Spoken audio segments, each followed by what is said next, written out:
Bismillah, alhamdulillah, wassalatu wassalamu ala rasulillah, amma ba'd. Silahkan dibuka slide-nya untuk pembahasan awal mengenai ilmu rijalul hadis. Yang pertama mengenai definisi ilmu rijalul hadis. Ilmu rijalul hadis dari tiga buah kata, ilmu, rijal, dan al-hadis. Ilmu, al-ilmu secara bahasa dari kata alima ya'lamu yang artinya mengetahui, maka ilmu artinya adalah pengetahuan. Kalau dalam kitab-kitab klasik biasanya ilmu diartikan sebagai idraku syai'i bihaqiqatihi, mengetahui sesuatu sesuai dengan hakikatnya, mengetahui hakikat sesuatu. Jadi pengetahuan yang benar mengenai sesuatu itu disebut dengan ilmu. Artinya kalau kita mengetahui secara salah itu tidak disebut sebagai ilmu. Ini definisi klasik. Tentunya kalau definisi modern banyak yang mendefinisikannya, tapi intinya adalah bahwa ini mengenai sebuah pengetahuan yang terstruktur, yang mempunyai metodologi dan seterusnya ya. Kemudian ini saya sertakan satu definisi, misalnya untuk definisi yang sekarang. Ada yang mendefinisikan ilmu sebagai pengetahuan tentang sesuatu bidang yang disusun dengan metode tertentu. Jadi dia pertama spesifik suatu bidang, karena ilmu itu banyak bidangnya, tidak mungkin kita jadikan satu, masing-masing harus kita sendirikan sebagai sebuah ilmu yang berdiri sendiri dengan metode tertentu. Jadi ada metodologi untuk memahaminya dan dapat digunakan untuk menerangkan gejala tertentu, bisa menjelaskan mengenai hal-hal yang berhubungan dengan ilmu tersebut. Kemudian rijal adalah bentuk jamak dari rajul, yang artinya laki-laki. Tetapi di sini tentunya kata rijal dalam konteks istilah ilmu rijalul hadis itu bukan laki-laki, yang bukan, tidak diartikan laki-laki di sini, tetapi diartikan sebagai tokoh. Kenapa demikian? Karena tidak semua perawi itu laki-laki, ada beberapa perawi yang juga perempuan. Nah, kalau kita misalnya kita anggap ini hanya untuk ilmunya laki-laki, berarti perawi perempuan tidak masuk. Jelas itu bukan yang dimaksudkan. Tapi yang dimaksud adalah rijal di sini adalah tokoh. Kenapa? Karena dalam bahasa Arab kata rojul atau rijal ini juga dalam penggunaan yang metaforis itu digunakan untuk dimaknai sebagai tokoh. Misal kita mengatakan rijalu hadzal fan, tokoh dalam bidang ini. Rijalu ilmu tauhid misalnya, tokoh-tokoh ilmu tauhid. Arijalu ilmi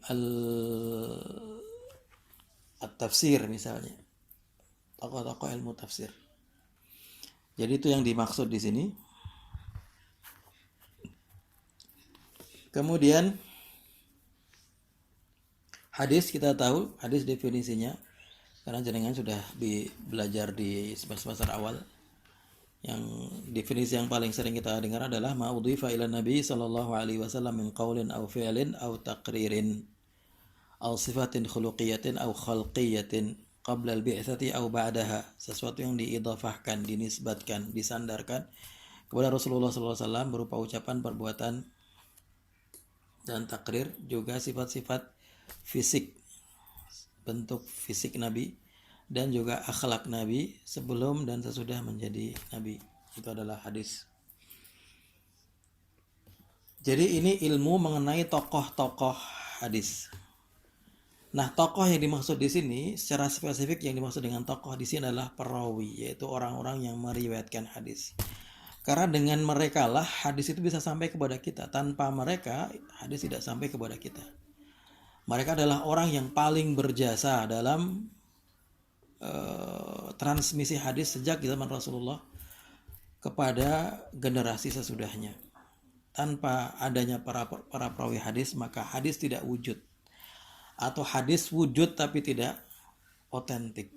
Padahal kita tentunya ketika menggunakan hadis, kita menginginkan hadis yang otentik. Kita ingin mendapatkan hadis yang betul-betul disampaikan oleh Rasulullah SAW. Nah, hadis-hadis itu dijaga, ditransmisikan, dihafal, ditulis oleh para perawi hadis.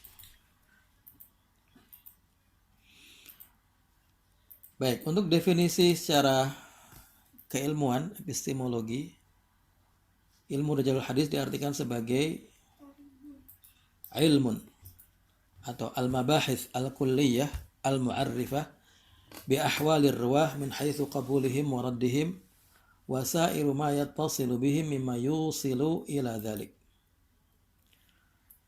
Al-mabahithul kulliyah, penelitian pembahasan yang komprehensif. Ilmu yang membahas mengenai penelitian secara komprehensif. Al-mu'arrifati bi ahwalir ruwat, untuk menjelaskan biografi, kondisi para rawi. Min haitsu qabulihim wa raddihim, dari sisi diterima atau tidaknya, yaitu mengetahui kredibilitasnya sebagai seorang perawi hadis. Apakah hadisnya bisa diterima atau tidak. Wasairu ma yattasilu bihim mimma yusilu ila dzalik, dan segala hal yang berhubungan dengan ilmu tersebut dalam rangka merealisasikan tujuan tersebut. Tujuan apa? Itu tujuan untuk mengetahui statusnya, apakah bisa diterima atau tidak dalam riwayatan hadis.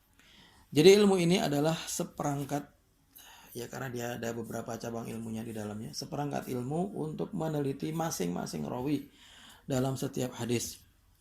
Sehingga dengan itu kita bisa mengetahui statusnya. Diawali dari mengetahui biografi dulu di situ. Biografi, al-mu'arrifah itu biografi ya, mengetahui siapa dia. Lahir di mana, siapa gurunya dan seterusnya.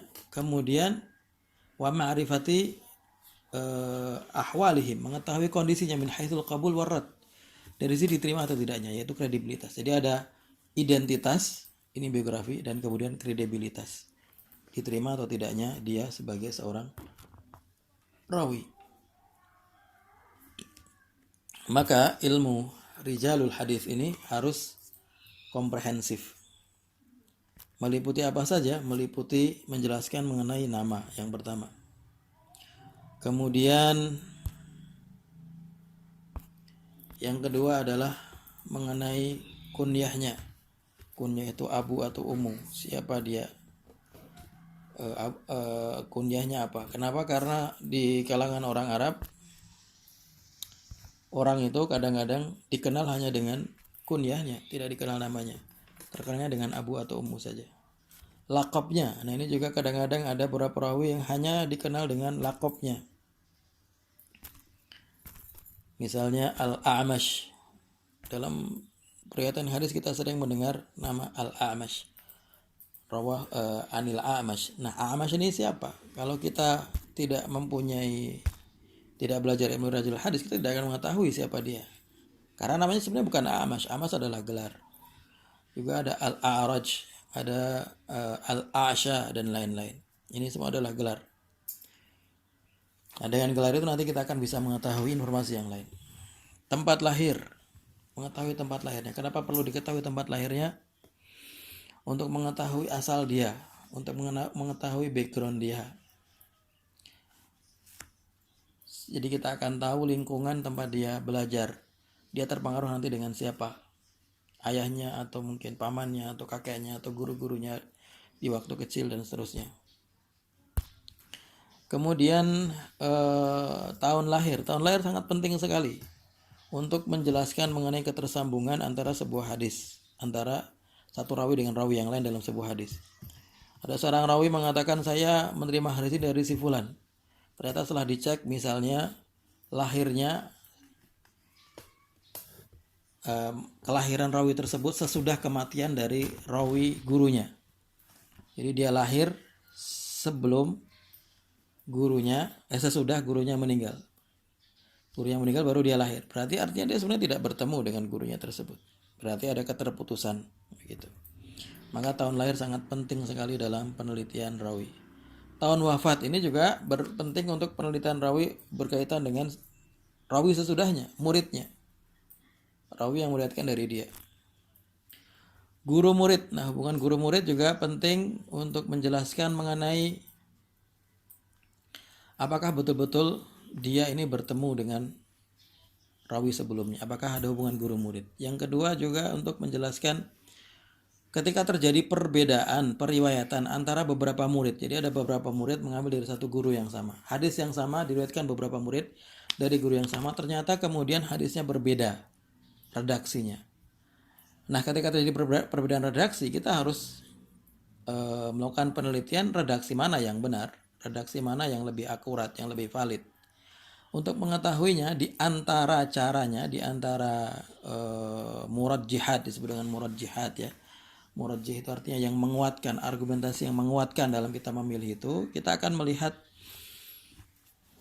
hubungan murid-murid ini dengan gurunya. Siapa yang paling dekat misalnya, siapa yang paling cerdas di antara mereka, yang paling benar hadisnya di antara mereka, siapa yang paling lama berguru dengan guru tersebut. Karena ada murid yang cuma ketemu sekali, ada yang ketemu mungkin cuma 1 minggu atau mungkin belajar sebulan, ada setahun, ada yang seumur hidupnya dia mulazamah terhadap seorang syekh. Berarti yang mulazamah ini yang lebih tahu dengan hadis syekh tersebut. Berarti kalau dikomparasikan dengan hadis rawi atau murid yang lain, dia akan diambil hadisnya karena dia lebih dekat dari guru tersebut. Kemudian komitmen keagamannya disebut dengan at-taqwa ya, ketakwaannya.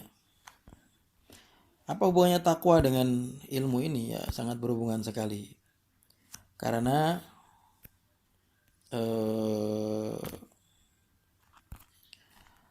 seseorang perawi itu ketika dia meriwayatkan hadis, dia meriwayatkan sesuatu yang sakral. Karena yang diriwayatkan akan menjadi sumber ajaran agama.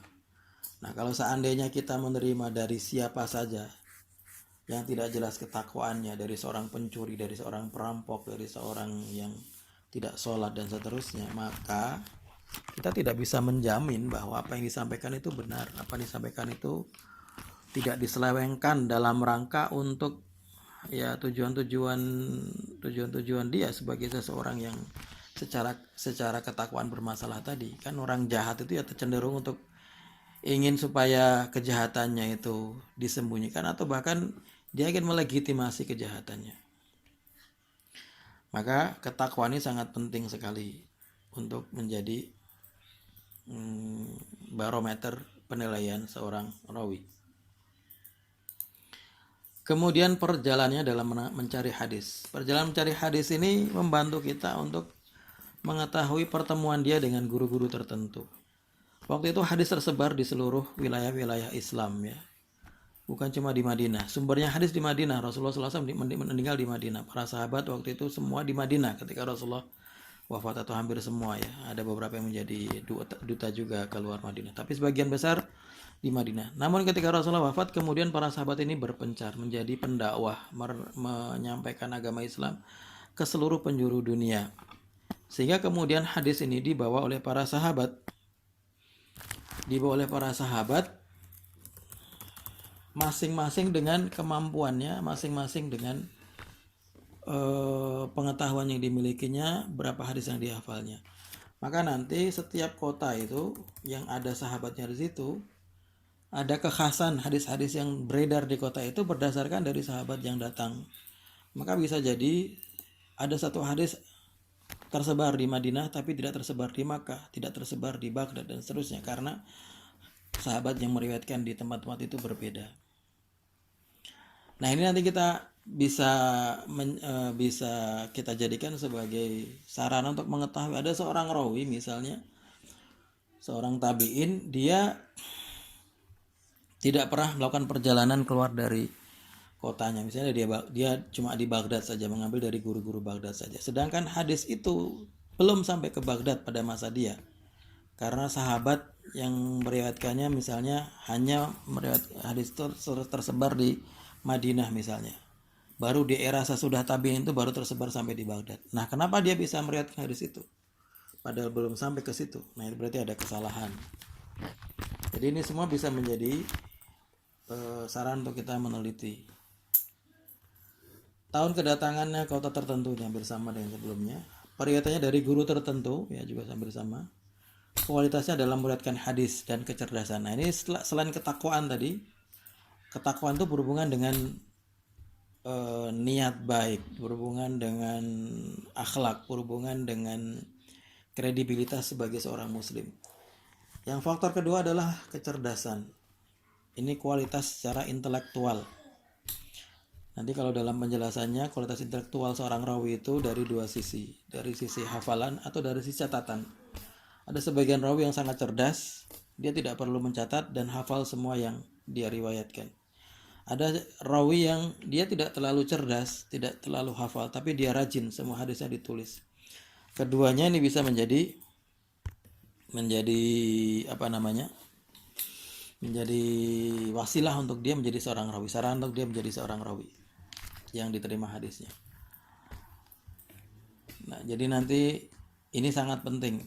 Kalau ada rawi misalnya ketika meriwayatkan hadis salah terus, salah itu dari mana kita bisa tahu salah? Misalnya hadisnya selalu bertentangan dengan hadis-hadis rawi lain yang seangkatan dengan dia, murid-murid yang sama dari satu guru. Semua meriwayatkan, misalnya semua mengatakan merah, dia sendiri selalu mengatakan biru misalnya dalam hadis itu. Berarti dia yang salah. Di dalam hadis yang lain begitu juga. Semua mengatakan hari Senin, dia mengatakan hari Selasa. Yang hadis lain mengatakan, semua muridnya mengatakan, mulai dari guru tersebut mengatakan misalnya sapi, dia sendiri mengatakan kerbau. Nah, berarti hadis-hadisnya salah semua. Berarti dia kecerdasannya bermasalah atau catatannya bermasalah. Dan ini akan mempengaruhi kualitasnya sebagai seorang perawi. Dan lain-lain dan lain-lain. Baik, itu bagian pertama dari pembahasan kita, yaitu mengenai definisi.